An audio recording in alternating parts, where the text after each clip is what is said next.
I'm Dr. Anthony Collada, a board certified psychiatrist. In this video, I'm going to talk about common psychiatric conditions that can have anger, because knowing what causes the anger may be the first step or one of the most important steps in getting it addressed. Anger can be a symptom of many different psychiatric conditions, including but not limited to anxiety, bipolar disorder, trauma, or post-traumatic stress disorder. It can also be from substance abuse or withdrawal, like from alcohol or drugs. Sometimes anger can also be someone just not being able to process or handle their emotions properly, and so they may take it out on those around them. In cases of post-traumatic stress disorder, someone has either been a victim of or witnessed some traumatic event, and this could lead to problems like a problem sleeping and nightmares, maybe flashbacks to the event, but it could also lead to extreme mood swings such as anger.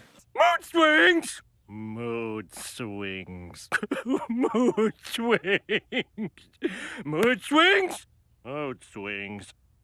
Mood swings! Mood swings can also be something found in bipolar disorder. And in bipolar disorder, people can get these intense episodes of euphoria where they feel really happy, elated, they have a lot of energy and not sleeping. But sometimes those euphoric or happy moods can actually be intense moments of irritability and anger. And so that can just be very disruptive to the people's lives and those people around them that have to deal with this person in this condition.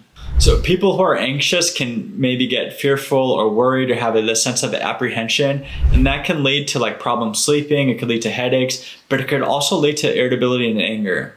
And sometimes people just get angry because they have trouble processing their emotions. Maybe someone has had a tough day at work and they're angry at their boss, but they can't let their boss know, so they kind of bottle up those emotions, and when they go home, they take out their anger on like their wife or kids. This is a psychological phenomenon known as displacement, where they displace the anger onto somebody else. Sometimes people just have these internal struggles like anxiety or tension, and they don't know how to deal or process with it, so they take it out on those people around them. In cases of addiction, people can get addicted to a substance or drug, and when they don't have it, they can cause anger.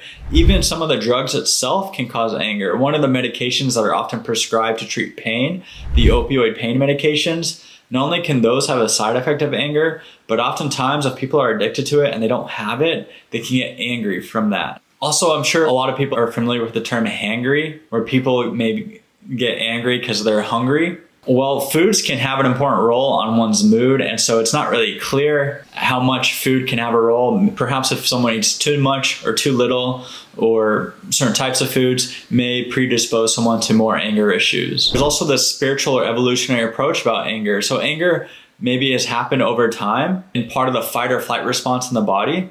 And so it's basically a natural emotion that humans may deal with. And according to some of the spiritual or biblical perspective I've come across, anger can be a useful emotion to be directed at evil and sin, and so it can help encourage or motivate someone to do more good. So in other words, the anger that someone has can be a natural feeling at times, but it needs to be channeled to stay away from evil and to do good. Hope this video helped to understand a little bit more about anger.